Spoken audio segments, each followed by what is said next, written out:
With most players waiting to return to the game for 1.0's release, I've had a lot of questions as to what we should do whilst we wait for 1.0, given the majority of players will start a fresh save and don't see much point in doing large build projects such as my nuclear power facility in the meantime. And a few streams ago, it occurred to me that this would be the perfect opportunity for those who want to save some time to prepare blueprints for your 1.0 saves. Of course, we don't know all the recipe changes, so it doesn't make sense to prepare large factory lines, but preparing basic manifolds and decorational pieces with your future factory's design in mind could save you a lot of time, and you could even build these in creative mode, allowing you to really play around with the design prior to importing them to 1.0. Which brings me to today, where I'm going to be sharing with you the 15 blueprints that I feel are a must-have, at least for my playthrough come 1.0. Some of these you may recognize from previous videos, or perhaps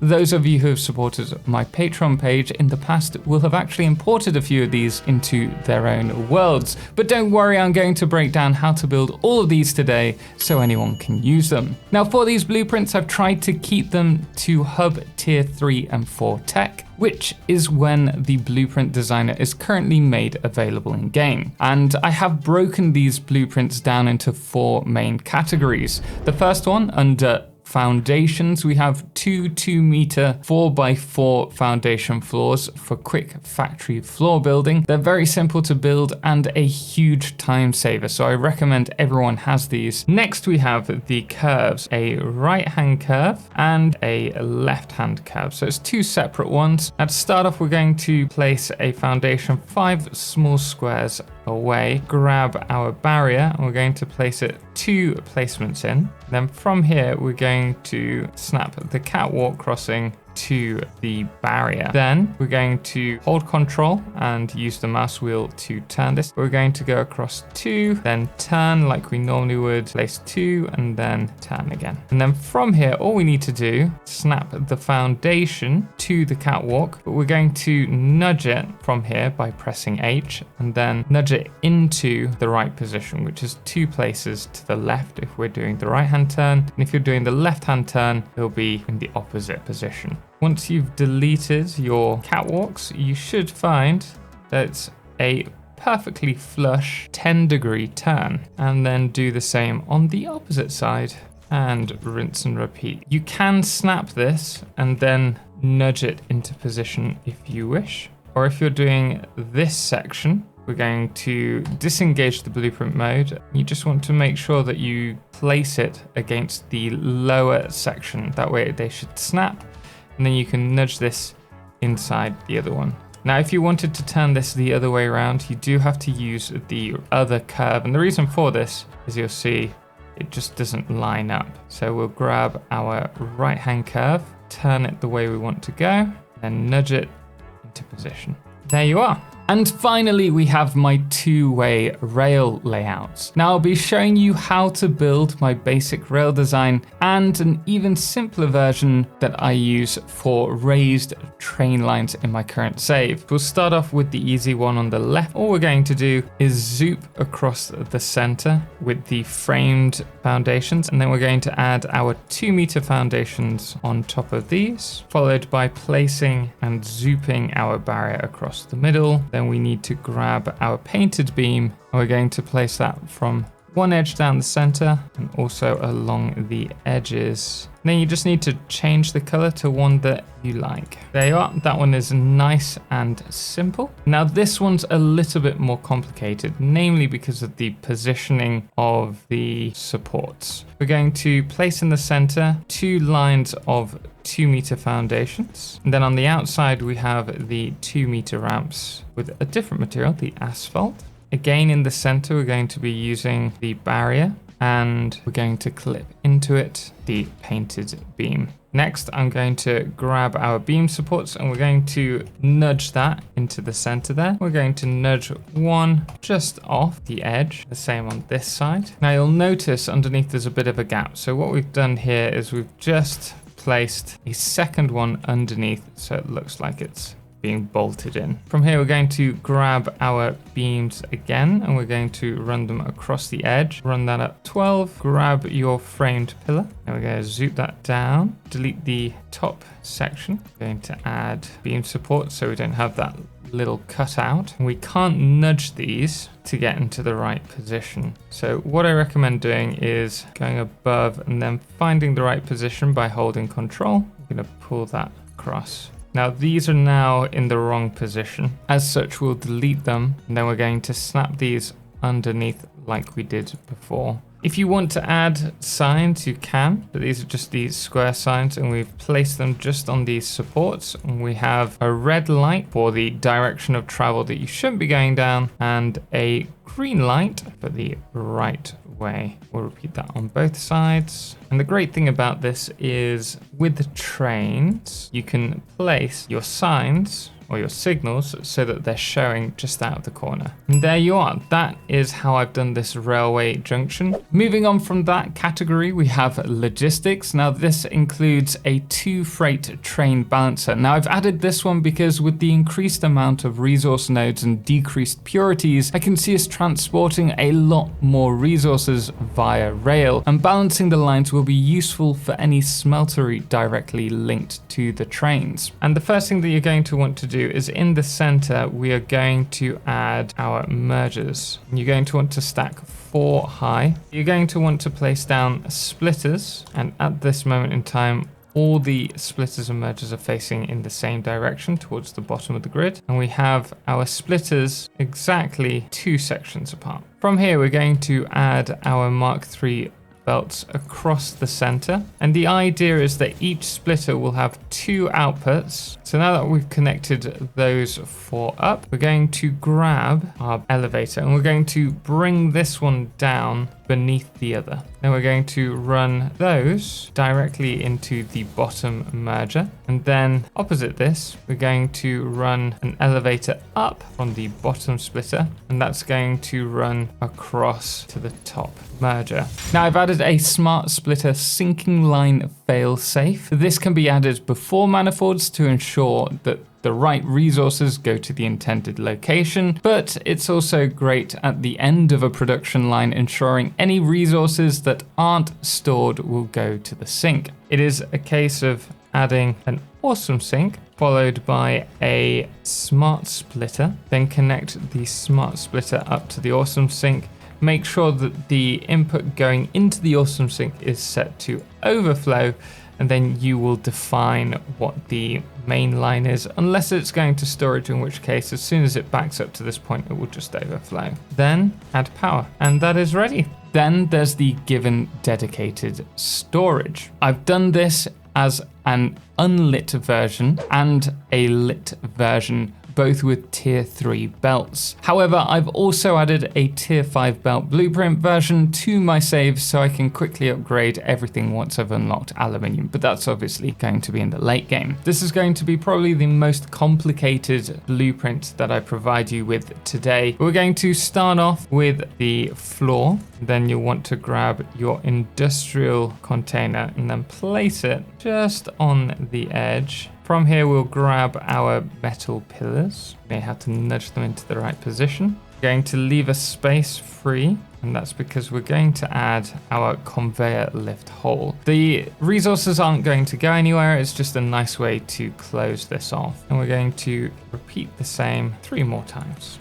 And you should at the end have room for another conveyor hole. We have behind the elevator holes here the concrete pillar. This is just to add a different material, so if you aren't using the lighting, you can still see a difference between the metal and the resources. It just adds a little bit of flavor to it. Now, I wouldn't recommend doing the conveyor lifts on the front end immediately. You actually want to do them on the other side, because with these facing the other way, you're going to have the metal beam covering up the resources which we want to have on show. So instead, what we're going to do is bring the other side up, make sure that it's going through the concrete, and then from here you should be able to snap to the concrete and bring this down. I am actually going to very quickly remove this just so that I can show you how to do the lighting at the same time. And what I've done is I've grabbed a portrait sign.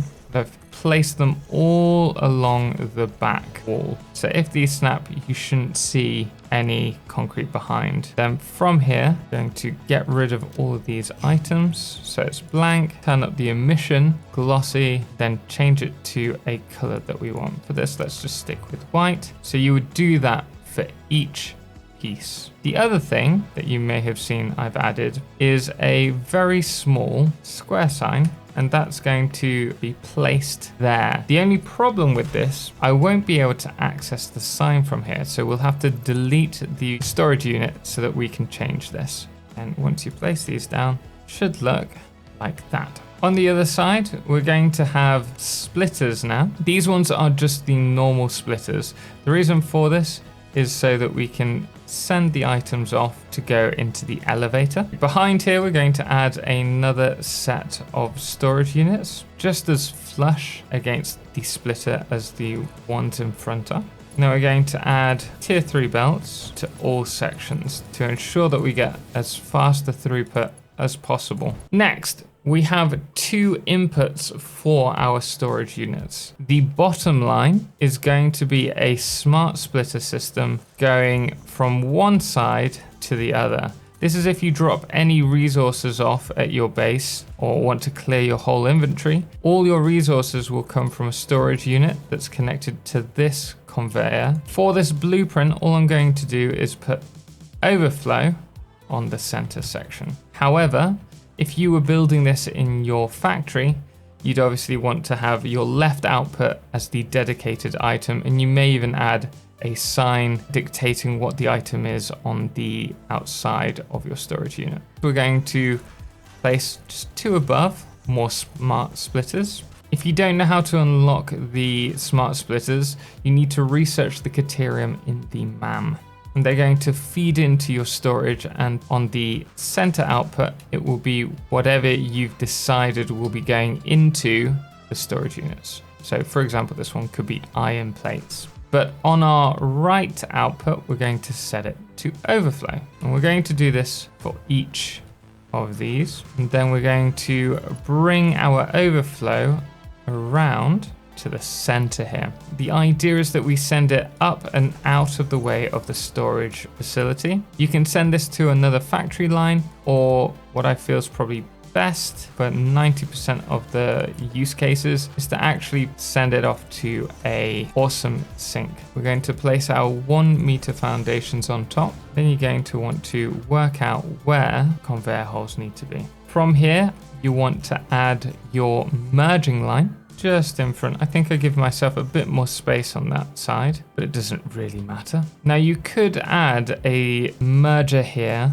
but you'd have to place it yourself manually, and you could string many of these together. However, I think 4 is about the right amount for sending off to an awesome sink. So unless you have a lot of very quickly produced items such as screws and wire on one line, having all of these connected shouldn't be an issue. And I should also mention, if you are wanting to add an awesome sink, you could add it onto the top afterwards, as this is your overflow line. The only thing left to do is to add the wall that we have across the top here. You'll notice this is slightly different, and the reason for this is because on this blueprint, the top section's slightly off. So what you can do to get the same position as me is you can grab a half foundation and you can nudge it into place. And from here, just grab your painted or basic wall, run that across the top. And there you go, a working dedicated storage facility. Now, given we don't know all the recipe changes yet, I made the decision to add a few basic manifold production lines for quick setups. This covers smelters, constructors, assemblers, and my super compact foundry line. All I need to do is connect the resources, power, and then pick the recipes, and they'll be ready to go. Although I may need to upgrade the conveyor tiers from time to time. And all we're doing is we're grabbing a production building that's available to us. We're going to place 4 of them, if possible, or 3, in a line, followed by a splitter manifold and then a merging line on the other side, as well as the power poles. So all we need to do once we've placed this down is bring the resources in from this side, connect it up to the power, then choose the recipe for these. And that will be able to feed into another line, whether that's constructors, which you can see is just the same. It's another 4 constructors all hooked up. And then we have our assemblers. For this one, we have 3 assemblers with their merging lines on the end, but we also have the manifold line. It's just a 2-tier. We've staggered the splitters and they're running directly into these 6 inputs. Really simple build, so we won't talk about how to do this one. But the next one is a little bit more complicated, and it's my favorite way to do the foundries. It's very compact, and so it has all of your inputs and your outputs along the center line, and then you have the elevators running the resources from the center down into the inputs. So for this, I'm just going to grab our foundries. We're going to snap 3 of these in a line, and we're going to do the same on the opposite side. And then from here, we will add our mergers. So the mergers run across the bottom line. They're going to head in the same direction, connecting all of these up. If the base recipe for steel is the same, you can run a Mark III line all the way down the center, and this will produce exactly 270 steel ingots. So now that we've got our foundries and our merging line, next thing to do is to place our splitters. They're going to follow the same line, and we're going to place 3 on top of each merger, and then we're going to delete the second one, the line just above the merger. So from here, you're going to have 65 items going into the foundries. So for that, we'll use tier 1 belts. We're going to have the elevators so that the first one goes directly into the lower section, and the second elevator is going to be poking just on top of the first conveyor elevator. You're going to run that straight along to the splitter, and the second splitter is just going to curve nicely round into the second elevator. This is why I love it so much. I just think it's a really tight, clean way to do this. Last thing to do is to make sure the throughput line is all connected with tier 3 belts, then add power. Okay, so for the power, all I'm going to do is do it how you like, really. The best way is probably to bring the power up through to the center. Just place it on these, because then run that across. It's not going to touch anything. There's no clipping. You can then run this across to this center. Again, there's no clipping, which is really nice. Do that all the way through. And there you are, the tightest way to do steel in a really nice little blueprint. Moving on, we have the decorational pieces. Now, I don't want to add too many because I want to really play around with my creativity for 1.0 and all the new stuff that we'll be getting. But I do have a slotted wall and slotted ceiling blueprint, which I've used a few times in my build, which I love, and I'm sure I'll implement them in future builds as well. And so for this, what I'm going to do is find just one block, it doesn't really matter where. We're going to zoop up 10, and we're just going to do this every small square. If you wanted, you could do some differences in the positioning by using the nudge mechanic. And you can also change the positioning if you wanted. But for this, I'm just happy as it is. There we go, that's one. The next one is very similar. In fact, it's the exact same thing, except it's just 1 meter high. And then you can use this to create ceilings. That is a slotted roof. To support our builds, I've also created a basic pillar strut for the factory that has a lit and unlit version. All it requires is for you to place down a big pillar too high. We're then going to place our small metal pillar, and we're going to nudge that using control to create the half increments. We're just going to fill out the back. From here, we're going to need to grab a painted beam. It does have this weird Z fighting, so when it's just one, it looks like that. However, once you place one on top, it then becomes a line. I don't know why that is, but it works perfectly for the design that I have in mind for this.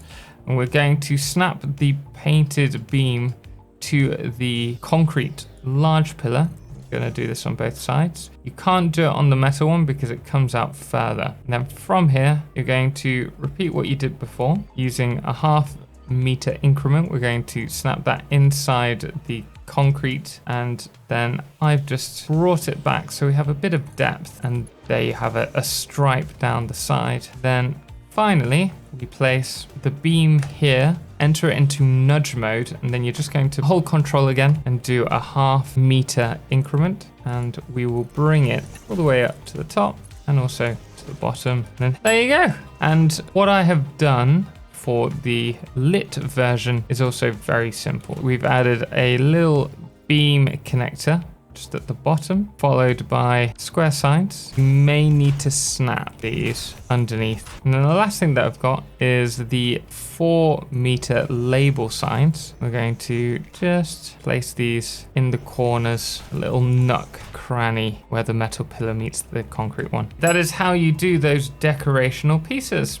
And after that, we have blueprint lights. The first one is the single lit sign. This saves me spending time creating the lights for signs. It does take a lot of fiddling if you're doing it every time you want to light a sign. So instead, all I need to do here is change the color and copy and paste it, and it's done. On top of this, we also have the large ceiling light, which I use all the time in my save, but I will need to get oscillators produced as early as possible for this. And on top of this, I have 2 other framed variants. But guys, we're going to leave it there. If you found this video helpful, hit the thumbs up and let me know if you're going to be taking blueprints into your 1.0 save, or if you're going to enjoy the game without any blueprints starting off. I hope you found this useful, and I wish you the best in your 1.0 playthrough. Again, if you are interested in getting these blueprints yourselves, do check out my Patreon page. But guys, until next time, thank you so much for watching, and thank you so much,